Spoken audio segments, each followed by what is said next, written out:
तिथं प्रार्थना कर, तिथं चित्त राहत नाही. सगळीकडे चित्त राहतं, सगळीकडे गुंतल्या जातं, पण तिथं गुंतत म्हणून प्रार्थना कर. माझे चित्त तुझे पायी राही ऐसे करी काही धरोनिया बाई भवा काही लातारा. प्रार्थना करावी. संतांचं चित्त म्हणजे मन कुठेही गुंतत हो नाही. तुकोबाराला 2 स्त्रिया होत्या, पण बाईला मेली बरे झाले. बरे झाले देवा निघाले दिवाळे, बरे या दुष्काळे पीडा केली असं म्हणतो. श्री एक अन्न अन्न करिता मेली. एकीला पोटभर मिळत त्यातून एक अन्न अन्न करून, पण कुठेही महाराजांचं चित्त गुंतलं. शेवटी जिजाबाई 6 महिन्याच्या गर्भावर होतो मन गुंतलं. जेव्हा महाराज वैकुंठ नारायण नावाचा मुलगा महाराज गेल्यानंतर झाला 3 महिने. कोठे चित्तासे नसावे बंधन, कुठेही त्यांचं मन वृत्ती गुंतली होत नाही. आकाश हे व्यापक असणं उदास आहे. दृष्टांत दिला आकाशाचा, त्याप्रमाणे संतांचं मन सर्वत्र आहे पण उदास. जैसे जयाचे तैसे जयाचे मन सर्वत्र गा. सर्वत्र आहे पण उदास. उदास याचा अर्थ आपल्या उदासीसारखं नव्हतं. आपली उदासी फार वेगळी झाली. संतांची उदासी म्हणजे तादात्म्य राहील. आपली उदासी काही भांडणं झाली की माणसं उदास, चेहरा पाडला उदास. का हो तुम्ही फार उदास दिसता, आमची भांडणं झाली म्हणून उदास. तसं सांगतात ओ नाही. देवा भांडण होते का? होत. संत भांडतात. कोणाशी भांडतात? देवाशी. ओ देवाशी भांडतात, पण कधीही उदास तादात्म्यवान त्यांचं मन, त्यांची वृत्ती. संतांचं मन सर्वत्र आहे पण उदास. यथा सर्वगतं सौक्ष्म्या दाकाशं नोपलिप्यते. ते अध्यात्म भक्ती संस्कृत. यथा सर्वगतं सौक्ष्म्या आकाशं. सर्वत्र आकाश आहे, सूक्ष्म आहे. कुठं दिसतंय? इथं आकाश म्हणतो बसलोय आपण. दिसलं तुम्हाला आकाश? सूक्ष्म आहे, ते दिसत सूक्ष्म. आकाशम नोपलिप्यते.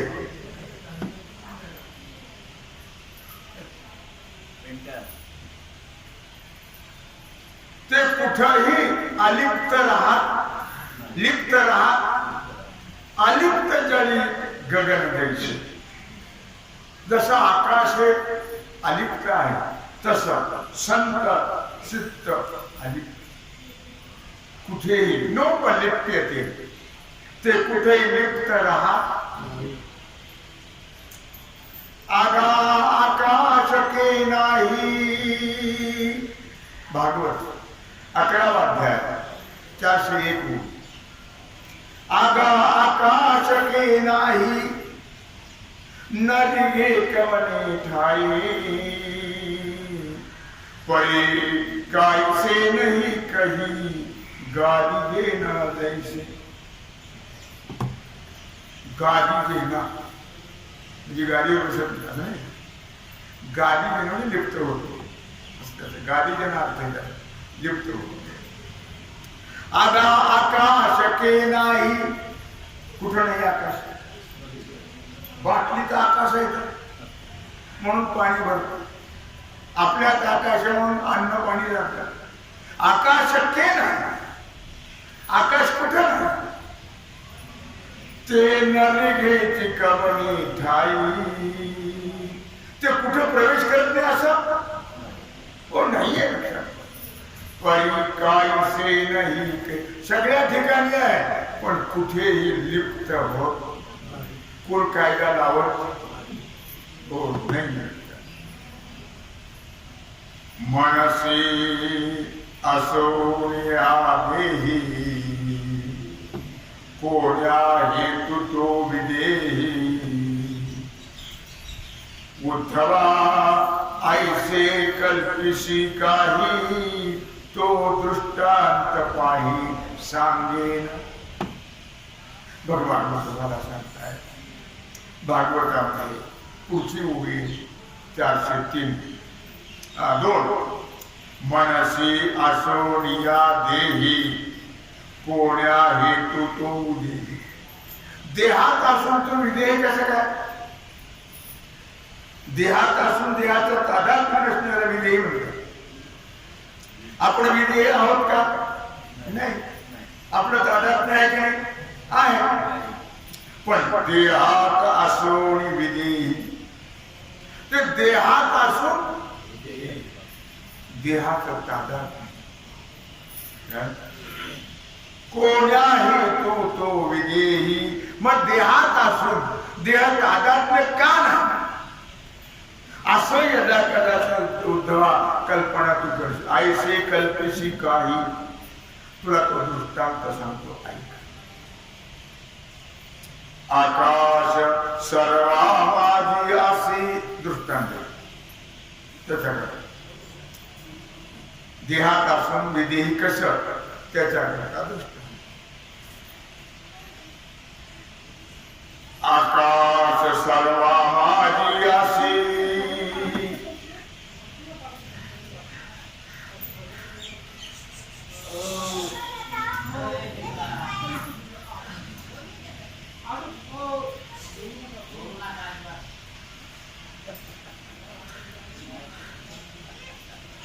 आकाश सर्वा माझी असे. सर्व ठिकाणी कुठे नाही असा प्रकार कोण नाही. सर्व पदार्थी लागले दिसे. सर्व पदार्थाच्या ठिकाणी ते लागल्यासारखं दिसत, चिकटल्यासारखं दिसत. सर्व पदार्थ परी एकही पदार्थ दोषे मलिन कैसे होणे नाही. पण आकाश कुठे चिकटलंय आणि त्या आकाशामुळे त्या पदार्थाला मालिन्य आलंय असं कधी वाटलं दिसलं कधी कधीच. त्या गगनाचे परिपाही, त्या आकाशात ज्ञाता असोनिया देही. देह कर्माच्या ठाई अलिप्त पाही सर्वदा. तेही त्याप्रमाणे काय त्या गगनाचे परिपाही म्हणजे आकाशाप्रमाणे. ज्ञाता असो देही, ज्ञाता देहात असूनही देह कर्माचे ठाई. देह कर्माचा त्यांनी कधीच अहंकार घेतला और नाही. अलिप्त पाही सर्वदा. देह आपला नाहीच, त्याचा अभिमान काय घ्यायचा, कोणाचा घेतला. देह आपला आहे नाही. देह हा पंचमहाभूताचा आहे, त्याचा अहंकार घेण्याचं काहीच कारण नाही.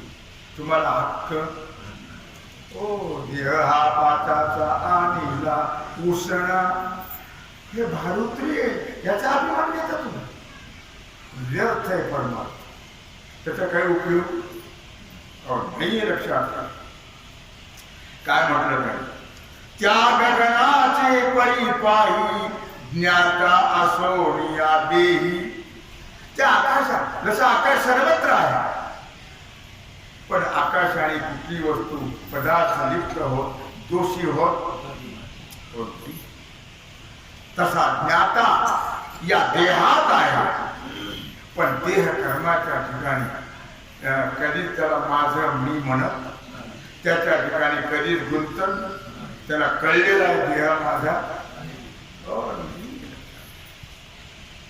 नाही तर वारीला लोक गेलेच नसते. देह माझा आहे असं जर वाटलं असतं तर वारीला गेले सांभाळ माझा. लक्षात प्रचंड जाणव पाषाण आकाशन चेपे चेपणी. केवढा मोठा दगड असला तरी आकाश त्याच्या खाली चेपल्या जाते का? देवी क्षोभलिया ही प्रकृती गुणी ज्ञाता जडपणे न बंधवी. त्याप्रमाणे प्रकृतीच्या गुणाने ज्ञाता कधी जड होत, प्रकृतीचं तादात्म्य घेत तर ज्ञाता म्हणा. जो प्रकृतीचं तादात्म्य घेत नाही त्याचं नाव ज्ञाता. आकाश असोनी जनी नाकाची कोप आहे सगळं भागू. 11व्या अध्यायात 1 2 3 4 5 6 7 8 9 10. आकाश असोनिया जनी कदा रुलेला जल रसणी. जगत आकाश नाही का? ते पलीकडे म्हणते मला अडचण झाली, जागा मोकळी झाली, बाजूला हो काय म्हणते. आकाश असोनी जनी कदा रुलेला जल रसणी. ते कधीही सगळे आपण आकाशात आहोत. आकाश आपल्याला चिकटलेलं आहे, पण आपण कधीही आकाश कधीही आपल्याला बाजूला असं स्पर्श करू नको, लांब बोल असं म्हटलं. जन घर्षणे जगाच्या स्पर्शाने कधीही आकाश रागवत नाही हो. तैसा प्रकृती कर्मे वर्तवून प्रकृती गुणी अधिक. तसं या प्रकृतीच्या गुणाने तो राहतो, गुणात राहतो, गुणाप्रमाणे वागतो, परंतु त्या प्रकृतीच्या गुणात कधी गुंतल्या जात नाही, लिप्त होत नाही. गगने जळी आकाशाचे उदाहरण. गगने जळी बुडाले दिसे. आकाश पाण्यात दिसते, तारांगण वगैरे सगळं दिसतं. असं वाटतं खाली पडलं काहीतरी. गगने जळी बुडाले दिसे. लक्षात घ्या, उदाहरण कसे फार सुंदर सूक्ष्म दिले आपल्या लक्षात येतात. ते भाग वेगळा. गगने जळी बुडाले दिसे परिते जला माझी कोरलेची असे. जरी आकाश पाण्यामध्ये दिसलं तरी ते ओलं झालं, त्याला नॅपकिन पुसावं लागतं. जरी ते जलात दिसलं तरी कधीही ओलं होत. महात्मा कसा असतो, देहाचं तादात्म्य कधीच घेत होत नाही. तेरी पुत्र कलत्र देह ज्ञाता तेथ वसे. तसं देहातही आहे, पुत्र कलत्रातही आहे, पण तेने दोषे अलिप्त नोहे. पण तो कधीही त्याच्यात म्हणजे लिप्त नव्हे, कधीही त्याच्यात लिप्त होत. असोणी संसारी जिवे वेग करे. असोणी संसारी जिवे वेग करे. वेदशास्त्र उभारी बाया सदा. संसारात आहे पण त्याची वृत्ती मात्र परमात्म्याची. मौली आणखी म्हणतात, अवघाती संसार सुखाचा करीन. अवघाती संसार सुखाचा करीन. आनंदे भरेन तिन्ही लोके तिन्ही आनंदे भरीन तिन्ही लोके पण त्याच्याकरता जाईन गे माये तया पंढरपुरा जाईन गे माये तया पंढरपुरा भेटेन माहेरा आपुलिया. आपलं माहेर काय पंढरपूर. हिवरीच्या धन्य माझे माहेर पंढरपूर. भीमेच्या काठावरती आपलं माहेर. माहेरामध्ये कोण असतो? तिचा आईबाप होता. म्हणून गगनजळी बुडाले दिसे परिते जळा माझी कोरडे असे तेने पुत्र कलत्र देह त्यात ज्ञाता वसे तेने दोषे आली. पण त्या दोषाने कधी लिप्त होत आली. आकाश यामासी लावो जाता. एखादा राग आला ना म्हणाला काळच फसतो. म्हणून हातात काजळ घेतला आणि हात काळा झाला का आकाश काळा झाला. आकाश मसी मसी म्हणजे काजळ लावो जाता मसी माखे तो लाविता. काजळाने त्याचे कपडे काळे होतील, हात काळे होतील, तोंड काळे होईल का आकाश काळे होईल? तेवी मुक्ताशी दोषी म्हणता दोष सर्वथा म्हणणाराशी. तसं महात्म्याला जर तुम्ही दोषी म्हटला तर म्हणणारेच दोषी असतात. महात्मा दोषी कधी होत नाही. शीत उष्ण पर्जन्य धारा अंगीन लागती अंबरा. कधी त्यांनी छत्री घेतली, त्यांनी कधी गरम कपडे घातले, कधी ते शेकत बसलं, हो कधी त्यांनी फॅन लावला. शीत उष्ण पर्जन्य धारा अंगीन लगती अंबरा. पण थंडी नाही, ऊन नाही, वारा नाही, आकाशाला काहीच. तेवी नाना द्वंद्व संभारा मुक्ताचा उभारा निरद्वंद्व. म्हणून द्वंद्व त्यांच्या ठिकाणी. कोण पुण्य त्यांचा होईन सेवक.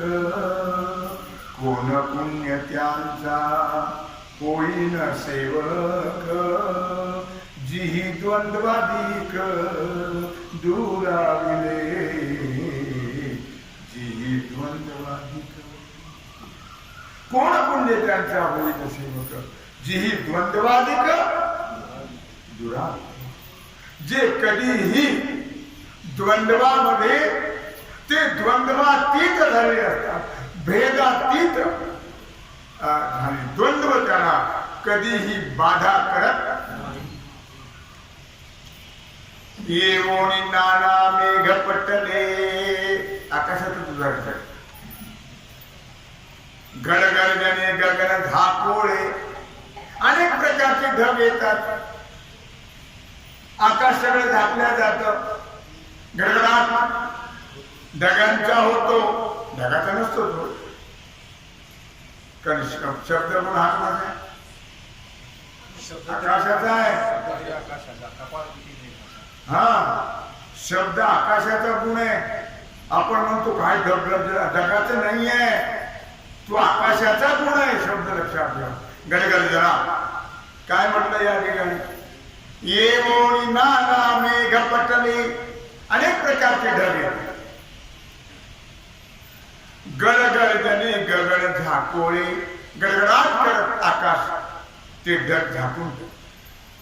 त्या माझी आसोनी वेगळे गगन नातळे मेघाते. पण त्यापासून ते वेगळेच आहे.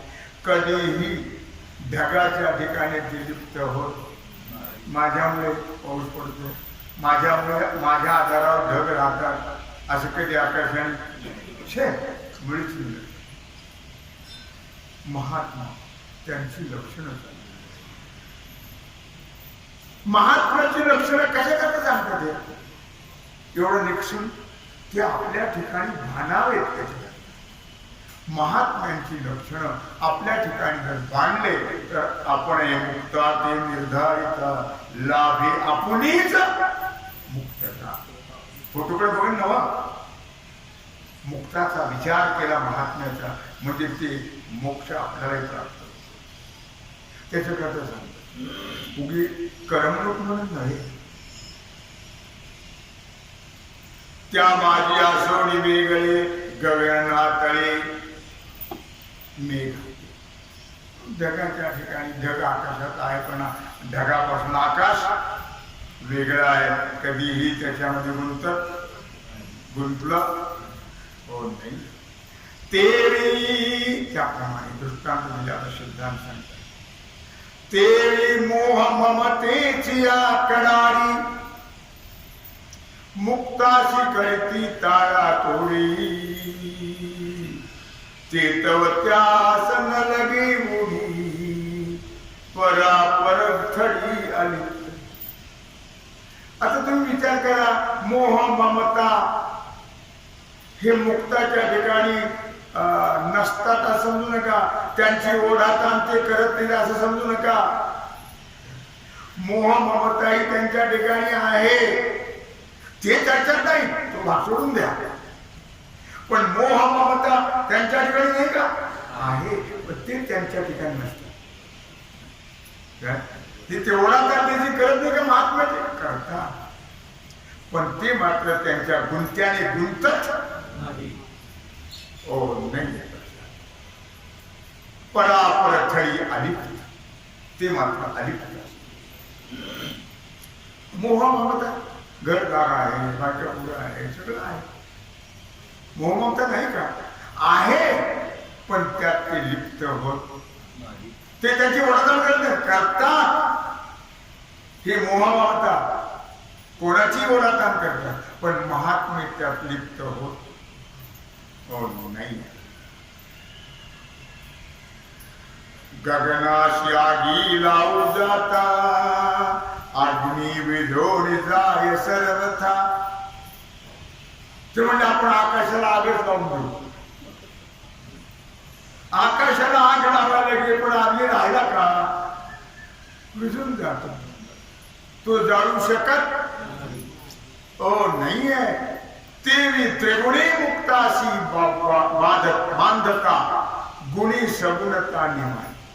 त्याप्रमाणे सत्वर जतम या तीन गुणांनी मुक्ताला म्हणजे महात्म्याला संताला बांधण्याचा प्रयत्न केला पण ते त्रिगुणातीत.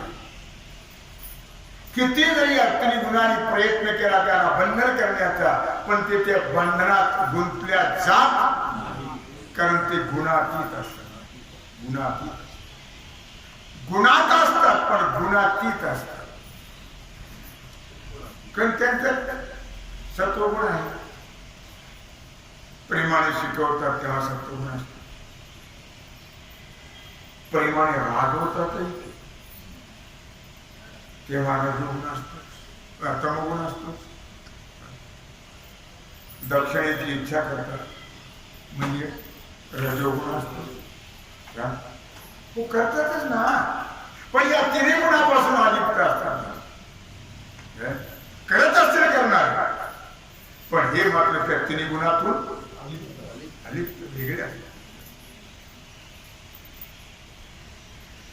प्रलय वायूचे झडाळे आकाश निज स्वभावे जुडे. किती जरी सोसाट्याचा वारा सुटला आकाश त्याच्या बरोबर असत पण त्या वाऱ्याबरोबर आकाश जात नाही. जोडून असतच की कारण वारा आकाशाचाच आहे धर्म. वारा आकाशातूनच निर्माण होतो तो. कारण आकाशाचा एक नंबर वाऱ्याचा दोन नंबर आहे. आकाशातून वारा निर्माण झाला वाऱ्यातून अग्नी अग्नीतून जल जलातून पृथ्वी लय होताना सुद्धा पृथ्वीचा जलात जलाचा अग्नी अग्नीचा वायू आणि वायूचा आणि आकाश महत्त्व. मला मुद्दा काय सांगेल.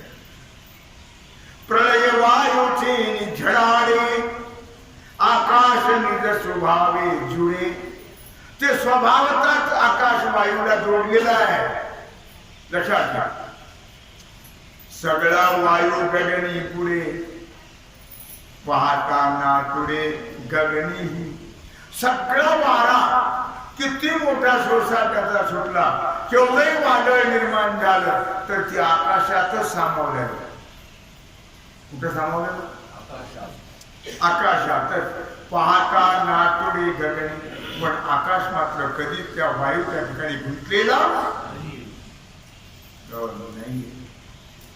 असा 13 विश्वंग तसे महात्मा गीतेमध्ये 13व्या अध्यायात 9व्या श्लोकात असं 13 विश्वंग पुत्रदार ग्रहादिषु. महात्मा कुठेही आसक्त नसतो. पुत्रदार ग्रहादिषु, पुत्राच्या ठिकाणी नाही, घराच्या ठिकाणी नाही, दाराच्या ठिकाणी. दार म्हणजे उंबरठ्याच नाही. पुत्रदार दार ग्रहादिषु. दार म्हणजे काय? दार दार म्हणजे काय? बोला पुढे. दार दार कसं म्हणतात? काय दार? पत्नी दार.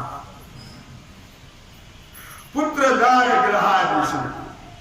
हो, पुत्र असेल, दार असेल, घर असेल, पण ते कुठे? तिथं असतात ते, पण त्यात लिप्त होत नाही. नित्यांच्या समचित्तत्वम इष्टानिष्टोपपत्तीषु. काय? नित्यांच्या समचित्तत्वम.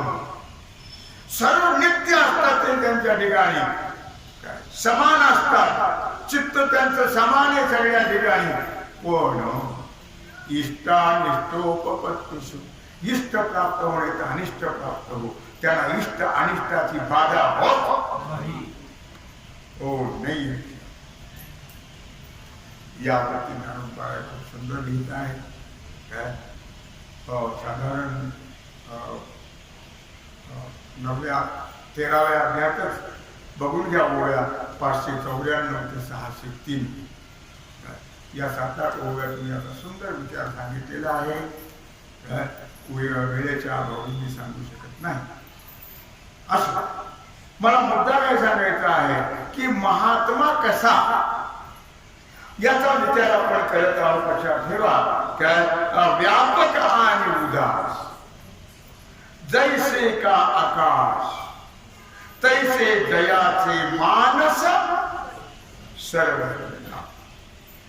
अशा प्रकारे आपल्याला हवं, म्हणजे आपल्याला अधोगती प्राप्त होणार नाही, आपल्याला पुनर्जन्माची प्राप्ती होणार नाही आहे, आपल्याला निश्चित भगवत स्वरूपाची प्राप्ती होईल. याच्याकरता हा खटा तो माऊली धनराजाने केलेला आहे. तर तुम्ही आम्ही त्या मार्गाने जावं. मार्ग लावले गेले आणि दया आणि संतते तेनेची पंथी चालू जाता. न पडे दुःखा कुठे काही. त्याच्याकरता संतांनी मोठा प्रयास केलेला आहे. त्या प्रयासाचा आपण उपयोग करून घेतला पाहिजे. झालेली सेवा भगवत चरणी समर्पित करून राहिला जो सेवेचा भाग आहे तो आपण पुंडरी श्री ज्ञानदेव